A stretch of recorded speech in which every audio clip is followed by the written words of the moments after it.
வணக்கம். மாநில செய்திகள் வாசிப்பவர் மிருதுளா.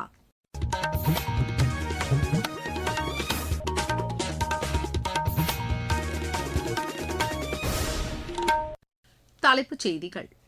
வீட்டு உபயோகத்திற்கான சமையல் எரிவாயு சிலிண்டர்கள் தங்கு தடையின்றி விநியோகிக்கப்பட்டு வருவதாக மத்திய அரசு தெரிவித்துள்ளது. டீசலுக்கான ஏற்றுமதி வரி அதிகரிக்கப்பட்டுள்ளதாக மத்திய நிதியமைச்சகம் கூறியுள்ளது.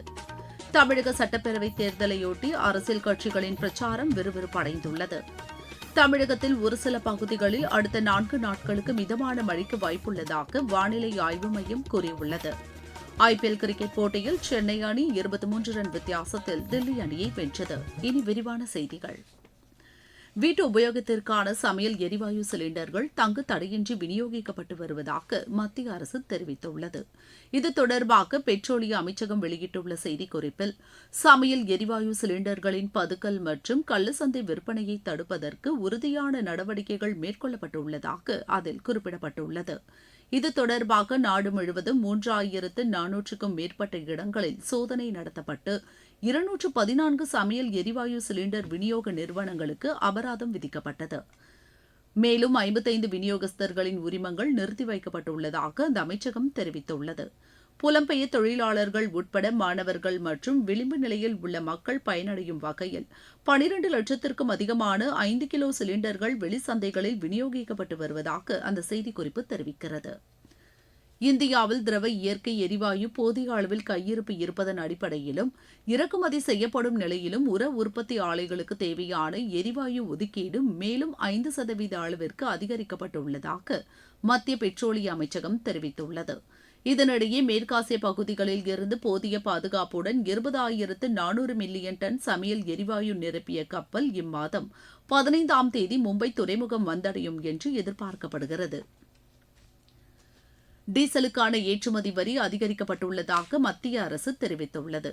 இது தொடர்பாக மத்திய நிதியமைச்சகம் வெளியிட்டுள்ள அறிக்கையில், வெளிநாடுகளுக்கு ஏற்றுமதி செய்யப்படும் டீசலுக்கு லிட்டர் ஒன்றுக்கு 21.5 ரூபாயில் இருந்து 55.5 ரூபாயாக உயர்த்தப்படுவதாக தெரிவிக்கப்பட்டுள்ளது. விமானங்களுக்கான எரிபொருள் ஏற்றுமதி வரியும் லிட்டர் ஒன்றுக்கு 29.5 ரூபாயில் இருந்து 42 ரூபாயாக உயர்த்தப்பட்டுள்ளது. இதனிடையே ஏற்றுமதி செய்யப்படும் பெட்ரோலுக்கான வரியில் எவ்வித மாற்றமும் இல்லை என்று நிதியமைச்சகம் தெரிவித்துள்ளது. தமிழக சட்டப்பேரவைத் தேர்தலையொட்டி அரசியல் கட்சிகளின் பிரச்சாரம் விறுவிறுப்படைந்துள்ளது.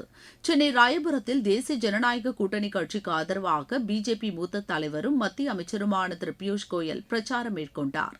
பின்னர் செய்தியாளர்களிடம் பேசிய அவர், சட்டப்பேரவைத் தேர்தலில் தேசிய ஜனநாயக கூட்டணி வெற்றி பெற்று ஆட்சி அமைத்தால் மீனவர்களின் பிரச்சினைகளுக்கு உரிய வகையில் தீர்வு காண்பதற்கான முயற்சிகள் மேற்கொள்ளப்படும் என்று கூறினார்.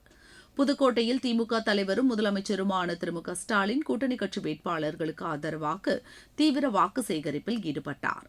விழுப்புரத்தில் தேர்தல் பிரச்சாரம் மேற்கொண்டு விடுதலை சிறுத்தைகள் கட்சித் தலைவர் திரு தொல் திருமாவளவன் சமூக நீதியை பாதுகாக்க திமுக கூட்டணிக்கு மக்கள் ஆதரவளிக்க வேண்டும் என்று கேட்டுக் கொண்டார்.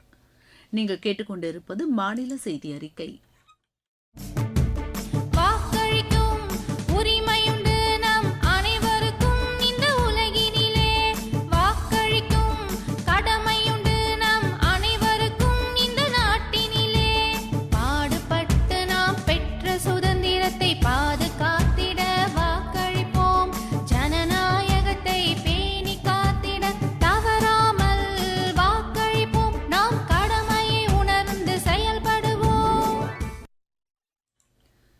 இனி தேர்தல் களம்.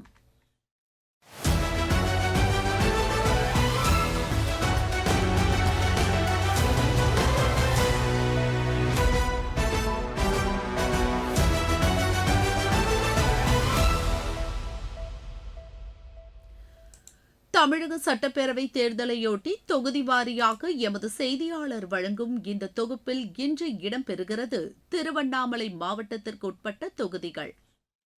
நினைத்தாலே முக்தரும் ஸ்தலமாகவும் பஞ்சபூத ஸ்தலங்களில் அக்னி ஸ்தலமாக விளங்கும் உலக புகழ்பெற்ற திருவண்ணாமலை அருள்மிகு அருணாசீஸ்வரர் ஆலயம் அமைந்துள்ள திருவண்ணாமலை மாவட்டத்தில் காமராஜர் ஆட்சி காலத்தில் தென்பெண்ணை ஆற்றின் குறுக்கே கட்டப்பட்டு கள்ளக்குறிச்சி, விழுப்புரம், திருவண்ணாமலை ஆகிய 3 மாவட்ட விவசாய பாசனத்திற்கு உயிர் நாடியாகவும் திருவண்ணாமலை மாநகர மக்களுக்கு கூட்டு குடிநீர் திட்டத்தின் மூலம் குடிநீர் வழங்கும் சாத்தனூர் அணை இம்மாவட்டத்தில் அமைந்துள்ளது. விவசாய தொழிலை பிரதான தொழிலாக நம்பி வாழும் திருவண்ணாமலை மாவட்டம் தமிழகத்திலே மிகப்பெரிய 2வது மாவட்டமாக விளங்கி வருகிறது. இம்மாவட்டத்தின் தெற்கு பகுதியில் செங்கம்தனி, திருவண்ணாமலை, கீழ்பண்ணத்தூர், கலசப்பாக்கம் ஆகிய 4 சட்டமன்ற தொகுதிகள் உள்ளது. செங்கம்தனி சட்டமன்ற தொகுதியில் இதுவரை நடைபெற்ற சட்டமன்ற தேர்தலில் திமுக 6 முறையும், அதிமுக 4 முறையும், காங்கிரஸ் 3 முறையும், தேமுதிக, ஜனதா கட்சி தலா 1 முறையும் வெற்றி பெற்றுள்ளது. தற்போது நடைபெறும் சட்டமன்ற தேர்தலில் திமுகவில் தொடர்ந்து 2 முறை வெற்றி பெற்று 3வது முறையாக மூப்பேகிரியும், அதிமுகவில் TS வேலுவும் இடையே போட்டி ஏற்பட்டுள்ளது. இவர்களை தவிர 15 பேர் களத்தில் உள்ளனர். திருவண்ணாமலை சட்டமன்ற தொகுதியில் இதுவரை நடைபெற்ற தேர்தலில் காங்கிரஸ் கட்சி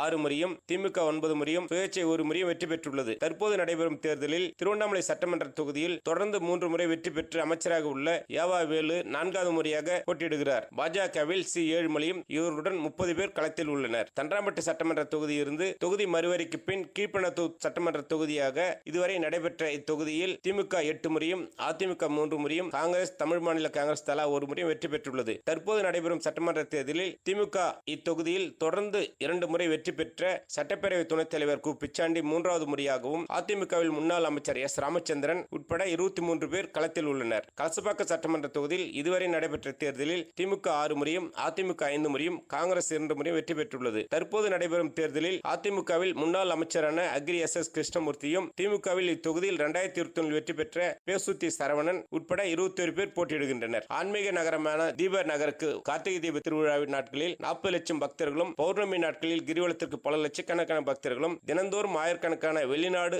மற்றும் வெளிமாநில பக்தர்கள் வருகை தருவதால் திருவண்ணாமலை நகருக்கு வரும் பக்தர்களுக்கு திருவண்ணாமலையிலிருந்து சென்னைக்கு நேரடி ரயில் சேவை தொடங்க வேண்டும். திண்டிவனத்திலிருந்து திருவண்ணாமலைக்கு புதிய ரயில் பாதை அமைக்கும் பணியை விரைந்து முடிக்க வேண்டும். மாநகரில் ஏற்படும் போக்குவரத்து நெரிசலை முறைப்படுத்த நடவடிக்கை மேற்கொள்ள வேண்டும். பக்தர்கள் பல மணி நேரம் காத்திருந்து சாமி தரிசனம் செய்வதை எளிமைப்படுத்த வேண்டும். உள்ளூர் மக்கள் சாமி தரிசனம் செய்ய தனி வரிசை அமைக்க வேண்டும். செங்கம் சட்டமன்ற தொகுதியில் மூடப்பட்டுள்ள மேல்செங்கம் மத்திய மாநில பண்ணை அமைந்துள்ள இடத்தில் வேளாண்மை சார்ந்த வேளாண் அறிவியல் ஆராய்ச்சி மையங்கள் உருவாக்க வேண்டும். செங்கம் தொகுதியில் மலர் சாகுபடி அதிக அளவில் நடைபெற்று வருவதால் இப்பகுதியில் வாசனை திரவிய தொழிற்சாலை அமைக்க வேண்டும். இத்தொகுதியில் அமைந்துள்ள சாத்தனூர் அணை, குப்பணத்து அணைகளை தூர்வார வேண்டும். கீழ்பண்ணத்தூர் சட்டமன்ற தொகுதியில் இதுவரை ஒரு அரசு கலைக்கல்லூரி கூட இல்லாததால் இத்தொகுதியில் அரசு கலைக்கல்லூரியும், வேளாண்மை கல்லூரியும், தொழிற்சாலைகளையும் உருவாக்க வேண்டும். கலசப்பாக்கம் சட்டமன்ற தொகுதியில் தென்கையில மலை என்று அழைக்கப்படும் பர்வதமலைக்கு வரும் பக்தர்களுக்கு பாதுகாப்பு அளித்து அடிப்படை வசதியை ஏற்படுத்தி சுற்றுலா தலமாக மேம்படுத்த வேண்டும். இத்தொகுதியில் அரசு கலைக்கல்லூரி அமைக்க வேண்டும். இளைஞர்களுக்கு வேலைவாய்ப்பு உருவாக்க சிப்காட் தொழிற்பேட்டை அமைக்க வேண்டும் என்பது இத்தொகுதியில் வாழும் மக்களின் நீண்டகால கோரிக்கையாக உள்ளது. வானொலி செய்திக்காக திருவண்ணாமலை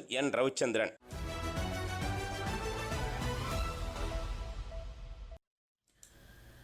தமிழகத்தில் ஒரு சில பகுதிகளில் அடுத்த 4 நாட்களுக்கு மிதமான மழைக்கு வாய்ப்புள்ளதாக வானிலை ஆய்வு மையம் தெரிவித்துள்ளது. ஒடிசா முதல் மன்னார் வளைகுடா வரை வளிமண்டல காற்றழுத்த தாழ்வு பாதை நிலவுவதால் மேற்கு தொடர்ச்சி மலையையொட்டிய மாவட்டங்களில் லேசான மழைக்கு வாய்ப்புள்ளதாக அந்த மையம் கூறியுள்ளது.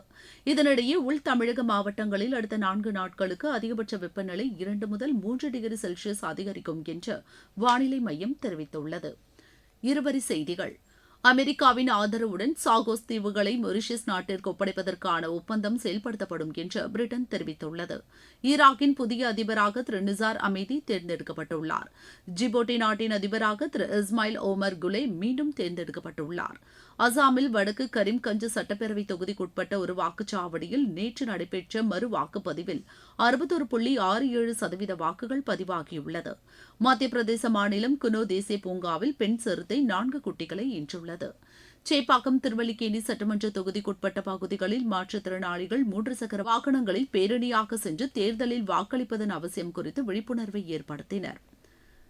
சட்டமன்ற தேர்தலில் மக்கள் அச்சமின்றி வாக்களிக்கும் வகையில் கோவை மாவட்டம் பொள்ளாச்சியில் காவல்துறையினரின் கொடி அணிவகுப்பு பேரணி நடைபெற்றது. விளையாட்டுச் செய்தி. IPL கிரிக்கெட் போட்டியில் சென்னை அணி 23 ரன் வித்தியாசத்தில் தில்லி அணியை வென்றது. சென்னையில் நேற்று நடைபெற்ற போட்டியில் முதலில் பேட் செய்த சென்னை அணி நிர்ணயிக்கப்பட்ட 20 ஓவரில் 2 விக்கெட் இழப்பிற்கு 212 ரன் எடுத்தது. இதனையடுத்து 213 ரன் எடுத்தால் வெற்றி என்ற இலக்குடன் ஆடிய தில்லி அணி 20 ஓவரில் 189 ரன்னுக்கு ஆட்டமிழந்தது. மீண்டும் தலைப்புச் செய்திகள். வீட்டு உபயோகத்திற்கான சமையல் எரிவாயு சிலிண்டர்கள் தங்கு தடையின்றி விநியோகிக்கப்பட்டு வருவதாக மத்திய அரசு தெரிவித்துள்ளது. டீசலுக்கான ஏற்றுமதி வரி அதிகரிக்கப்பட்டுள்ளதாக மத்திய நிதி அமைச்சகம் கூறியுள்ளது. தமிழக சட்டப்பேரவைத் தேர்தலையொட்டி அரசியல் கட்சிகளின் பிரச்சாரம் விறுவிறுப்படைந்துள்ளது.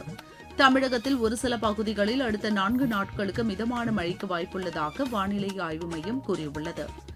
ஐபிஎல் கிரிக்கெட் போட்டியில் சென்னை அணி 23 ரன் வித்தியாசத்தில் தில்லி அணியை வென்றது. இத்துடன் இந்த செய்தி அறிக்கை நிறைவடைகிறது.